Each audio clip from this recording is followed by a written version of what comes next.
بص يا عم محروس. ايه يا عم الشيخ؟ المكان بتاعك ده خلاص جرب يلحق. تمام. بس الرصد اللي عليه شديد شويه وانت مكانك كبير. ومال يا عم الشيخ؟ شوف ايه المطلوب منه ونعمل. بص يا عم محروس، انا من ساعه ما دخلت بيتك وانا حبيتك. والله انا هعمل معاك شهيد ما عملتوش مع حد قبل كده. هنكسب المصاريف كلها عليا انا وانت وعوض. ايه ده؟ ايه يا شيخ ده؟ اول مره تعمل مع حد كده. ايه الحنيه دي كلها؟ وانا كمان والله ارتحت لك يا عم الشيخ. اخيرا يا ابوي هنشوف العز. من ناحيه هتشوف فانت هتشوف يا ابو زياد. بس قول لي يا عم الشيخ، هي المصاريف دي كانت ايه بالظبط؟ المصاريف دي ثمن الفلوس 150,000. 150,000. وحدنا كل واحد 50,000. انا 50 وانت 50 وعوض 50.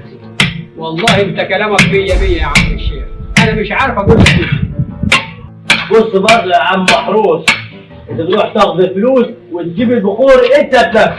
لا يا عم الشيخ، انا ما عرفش اجيب بخور، انت اللي والله تجيب. العظيم ما يحصل، مش حد يجيب البخور غيرك انت. يا عم الشيخ انا مش مخونك وانت اللي هتجيبه. والله يا عم محروس الراجل ده محترم ومش بتاع نصب ابدا. حط الله ما بينه وبين الحرام. انا انصر علي الغلبان ده ولد المسكين. انا بقيت احب الشيخ ده قوي يا ابويا. وانا جربت اعيط يا ابو زيد. قوم يا ابو زيد روح لعمك شنطه وهات منه 50,000 جنيه وتعال. تاني هنجيب منه تاني بعد ما جبنا ال 10,000. يا ابني اسمع الكلام، عمك الشيخ ده راجل محترم باين عليها تطلع عليه المره دي. راحت ال 50,000 جنيه النهارده وباذن الله كل اسبوع زمن هيبقى معانا ملايين يا قاش. هروح اجيب بس يا رب يرضى الدين. اجري. عايزك تسيب لي نفسك خالص وانا هحقق لك كل اللي انت عايزه. يعني انت تقدر تخليني غني ومعايا فلوس كتير. ملايين لو انت عايز. مش ممكن. ازاي؟ قول لي ازاي وانا مستعد اكون عبدك، مستعد اكون خدامك. تسمع كلامي وتنفذ كل اللي اقول لك عليه بالحرف الواحد. انا ملكك من دلوقتي. ايدك وعهدنا على الكلام ده. عهدك هقطعه في كل امر انت عايزه. الله ينور يا عوض. هنهب على وش النار يا عم محروس. الله ينور عليك يا عوض. يا بالظبط يا شيخ، ده خير ان شاء الله. خير ان شاء الله. ده خير صح. ابويا احنا نفجناها يا معلم. وعم شلطح بيقول لك قال كويس مواعيدها باصم وماضي الدور ده هذا. خلاص ده لعمك شنطه ولا عمك بتاعك. امسك يا عم الشيخ. ايه اللي بتقوله ده؟ ما تقولش بايدي خالص. يا عم الشيخ ما تنفذناش امال. خلاص يا عم الشيخ والله انت تاخدها. والله العظيم ما واخدهم. يا عم الشيخ ده احنا واكلين عيش وملح مع بعضين، والله هتاخدها. مش واخدهم خالص ما بقول لك. والله ما هم راجعين. خلاص يا عم الشيخ ما تزعلش عمك محروس وخدهم. قال لك ما تزعلنيش امال خد بقى امال. خدهم منه يا عوض. خد يا عوض. وخلاص طول ما انت مصمم يا عم محروس. اسمع بقى يا سيدي، اسهل طريقة تجيب فلوس الايام دي هي السحر والاعمال والشعوذة. سحر واعمال؟ وانا مالي ومال الحاجات دي؟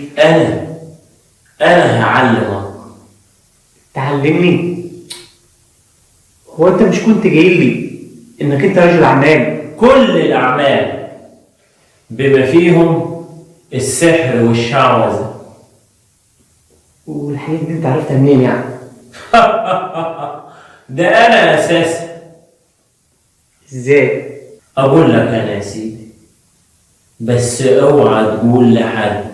انا معايا كتب عن العرف والسحر والشعوذة، كتب قيمة جدا لا تقدر بثمن. بس ده حرام. حرام؟ والسرقة مش حرام؟ والنهب والبلطجة مش حرام؟ الجنس مش حرام؟ واللي ده كله مش حرام؟ ولما كنت رايح تشنق نفسك ما كانش حرام؟ وجاي دلوقتي تقول لي ان العرافة حرام؟ خلاص المهم فلوس. الفلوس هتبقى بالملايين معاك، هلبسك حرير في حرير وانا معاك. وانا هخليك اشهر عراف في العالم، هخليك تطلع لقايا وتفتح المندل وتقرا الفنجان، هخلي العالم كله ده بتاعك، هيكون تحت رجليك انت وبس. كل الفلوس هتكون تحت رجليك، هيكون عندك مملكة فلوس، مش بس فلوس زي اي واحد، هخليك اغنى رجل في العالم ده. العالم ده ببساطة كله هيبقى بتاعك. بتاعك انت. يابا محروس. قال محروس ولا ده عايز ايه يا ابو زيد؟ يعني كده قاعد ومتداري ليه كده في الجراح؟ متداري؟ مش عارف متداري ليه؟ مش عارف ابوش الفجر، متداري من الديانه. وانت حد قال لك اسبق في دين جديد؟ وروح ادي ابو زيد هات ال 50,000 جنيه وامضي، ادينا دخلنا في دين جديد. ما انت اللي قلت لي عوض ده راجل 100 عوض ده معاه شيخ كده. مش انت اللي قلت عايزين شيخ؟ اديني جبت لك الشيخ. قلت عايزين شيخ مش عايزين نصاب. نصاب وضحك علينا وتخرب بيتي، تخرب بيت الله يخرب بيتك. والله انا ما عارف اعمل ايه. طيب انا مش عارف دلوقتي اعمل ايه في البلوه السوداء. احنا جربنا نبيع البيت، احنا خلاص هنبيعه. اعمل ايه بس يا رب؟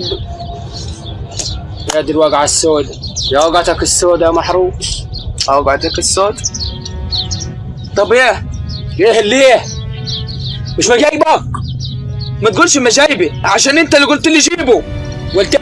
انا قلت لك احنا عايزين شيخ عشان نطلع ام اللاقيه اللي في البيت. قلت لي الواد عوض ده معاه شيخ كده، معاه شيخ 100 واد عوض. طب ما هو كان بشيخ ومربي دقنه. هو كل رب دقنه بيعرف يطلع لقايه؟ قعدت تقول لي عوض ده راجل 100. ما تقلقش يا ابويا على ضمانتي.